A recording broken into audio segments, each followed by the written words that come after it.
Secondly, admissible because Somalia breached the MOU by objecting to CLCS consideration of Kenya's submission, only to consent again immediately before filing its memorial. According to Kenya, the withdrawal of consent was a breach of Somalia's obligations under the MOU that gave rise to significant costs and delays. maxkamadda cadaaladda ee caalamka oo maanta dacwadii Soomaaliya badeeda ku saabsanayday xukuntay dacwadaas inay qaadi karto ayadoo ma qaadi karto lalahaa baryahan oo dhan waxay ahayd arintaas safar dheer oo dalka Soomaaliya iyo shacabka Soomaaliyeed ay u soo galeen qayb weyn oo muhiim ah oo ka maqan biyooda badda ay daba kaceen oo ay soo badbaadiyeen waxaa maanta dib u soo noqday biyaha Soomaaliya qaybtii ka mid ahayd ee baryahan oo dhan shakigu ku jiray inaan leenahay annaga inaanan lahayn na lagu haystay adduunyada casriga ah waxa la yiri shaatigaaga hadii lagu qabsado waa laga garbaxaa garbixidii ayaan galnay inaan maxkamadaasi dacwada qaadi karin ayaa muxuu ahaay lagu haystay maanta maxkamadda waxay xukuntay muddo dheer oo dhageysi iyo daraasad iyo dheer kadib in maxkamadaasi ay awood u leedahay inay qaado muxuu ahaay dacwadaas ku saabsan biyaha badda Soomaaliya annagu awalba kalsooni aan qabnay in biyahaas biyo Soomaaliyeed ay yihiin kalsoonidaasna weli waa qabnaa biyo Soomaaliyeed inay yihiin laakiin si khalad ah oo laba nooc oo khalad isugu jirto dadka mas'uuliyiinta dalkan ka ah bariga laba nooc oo khalad ay galeen kuwa khalad waxay galeen inay negligent afka qalad waxa lagu yiraahdo ay sameeyeen oo ay sahalsadeen dhaxalka ummadda Soomaaliyeed ay leedahay ee malaayiin sano ka hor ay lahayd malaayiin sano kala soo socotana ay lahaan doonto in ay dhayalsadeen oo aanay siinin muhiimadii ay lahayd kuwa kalena waxa lagu tuumi karaa inay dana gaara awgeed ay u bixiyeen dhulkaas oo ay ahayd wax qiimaha dhulkaas uu leeyahay noo gooy karaa inaanay jirin biyaha Soomaaliya iska leh weligeed inta dunida Ilaahay abuuray ay Soomaaliya soo lahayd haddana inta adduunyada jiritaanka dunida ka dhiman Soomaaliya way sii lahaan doontaa dawladda Soomaaliya waxa kale oo daliil u tahay in dhaartii aan u dhaaranay danta dalka dadka iyo diinta intaba inaan ka dhabaynay waana lagu handaday waana loogu cagajugleeyay wax kastaana lagu dayay waa diidnay markii aan isku daynay si kale oo nabadeed inaan ku helno weynay maxkamadaas aan tagnay maxkamadii markaan tagnayna maxkamadan xaq u mara dacwadan inay qaado ayaana lagu yiri dacwadii ayaan geysanay dad Soomaaliyeed oo aad iyo aad u tiro badan oo sharci yaqaan leh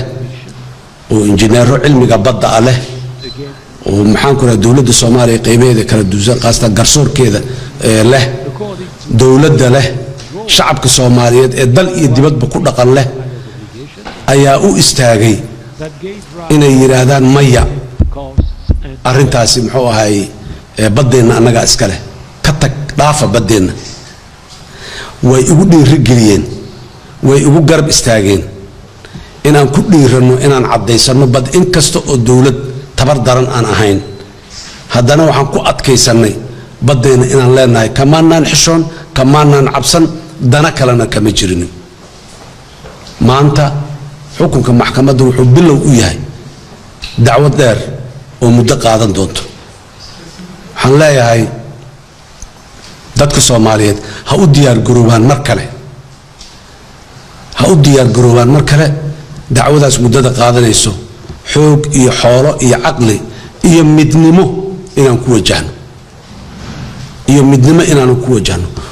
oo aanan laga leexin muraadkaas weyn ee aan leenahay ee aan ku difaacayno biyaheena inaan laga leexin oo mashaakilaad kale waxyaabo kale oo mushkiladooda biri dababa xalisbi karaan ana naloo saarin diiradda naloo saarin oo aan diiraddeena laga leexin muxuu ahay biyaha iyo badda Soomaaliya waxaan rabaa dadka Soomaaliyeed inaan u sheego waxaan nasiib darro ah kuwa aan ka hadlayay ee na dayacay shalay si غير مسؤولnimo ah u sahladay badeen inay baxdo ama dana gaara ka qaatay ayaa maanta jaakadaha u soo xirtay haddana xukunka dalka inay qabtaan qof kastoo Soomaali oo caqli leh oo dadnimo ay ku jirtaa waa gara kara waxa ka dhalan kara dadka noocaas mas'uuliyadooda iyo garashadooda noocaas ay tahay markay talada dalka qabtaan waxay u horseedi karaan dalkan dadka Soomaaliyeed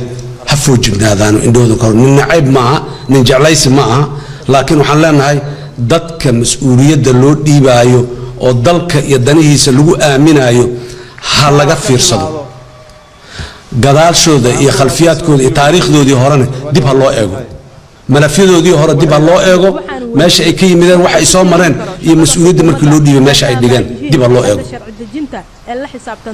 dadka waxa kale ka mid ah kuwa shalay Soomaalidu ay ku kalsoonaatay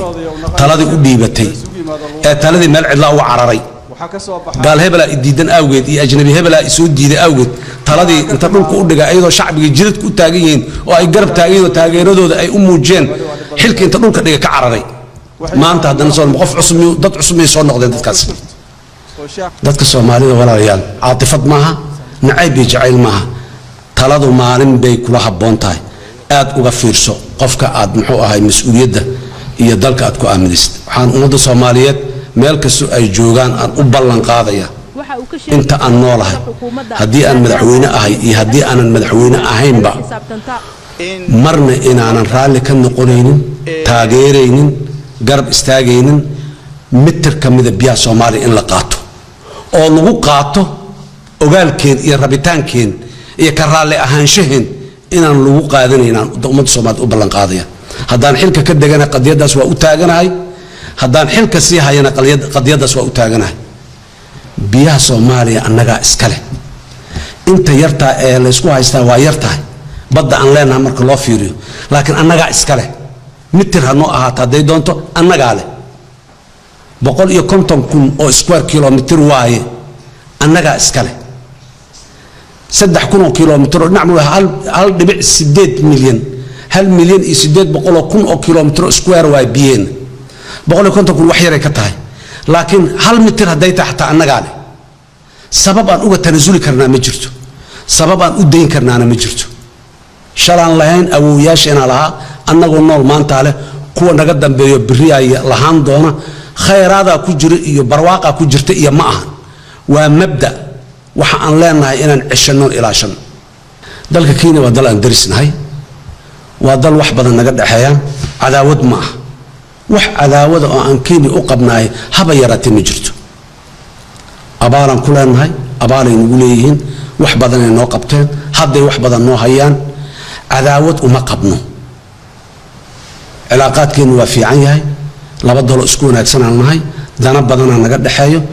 qadiyadan waa ku kala duwanaanay markaan ku kala duwanaadana si ilbaxnimo xadaara ayaan muxuu ahay waxaan u hortagnay hay'adaha caalamiga ee waxaan shaqada ku leh laakiin labadeena dal waxaan rabaa inaanan laga sameeynin muxuu ahay dacaydo laga been sheegin laga waxaan waxa ummadda Soomaaliyeed inaan u sheego wadanka Kenya annaga cilaaqaadkeena meesha ugu fiicnaa uu taagan yahay cilaaqaadkeena waa wanaagsan yahay cilaaqaad xumo naga ma dhaxayso waa isku wanaagsanah mashaakilaad caam ah oo naga wada dhaxeeyo wada xalinayna jira kuwa annaga noo gaaro naga saacidaana jiro kuwa ayaga u gaaroon ka saacidna waa laba dal oo daris ah cilaaqaadkoodu wanaagsan yahay laakiin qadiyada badda annaga Soomaaliya hadaan nahay waxaan aaminsanahay inaan qadiyadaas dhulkaas adkaas badda inaan annagu leenahay waan u taagnaanaynaa inaan annagu leenahay wax aan ku bedelanayno oo aan uga tanasulayna ma jirto wax kasto kale waa la isaga tanasuli karaa dhaqaalaha la isaga tanasuli karaa xoolo waa la isii karaa hanti waa la isii karaa waa la isku gurmi karaa laakiin markay timaado biyaha badeena tanasul ma ka muujinayno taasaan daba taagnaanaynaa ilaahay haddana waan soo daba taagnayn ilaahay idinkiis waan ku guuleysanaynaa dadka Soomaaliya waxaan rabaa inaan u cadeeyo waan ku guuleysanaynaa intay doonto maxkamadda dacwadeeda ha qaato laakiin xoogii iyo adkaysigii iyo xoolihii aan ku daba taagnaan lahayn ayaa nalaga rabaa ha u diyaar garoobaana dadka Soomaaliya taas aan leeyahay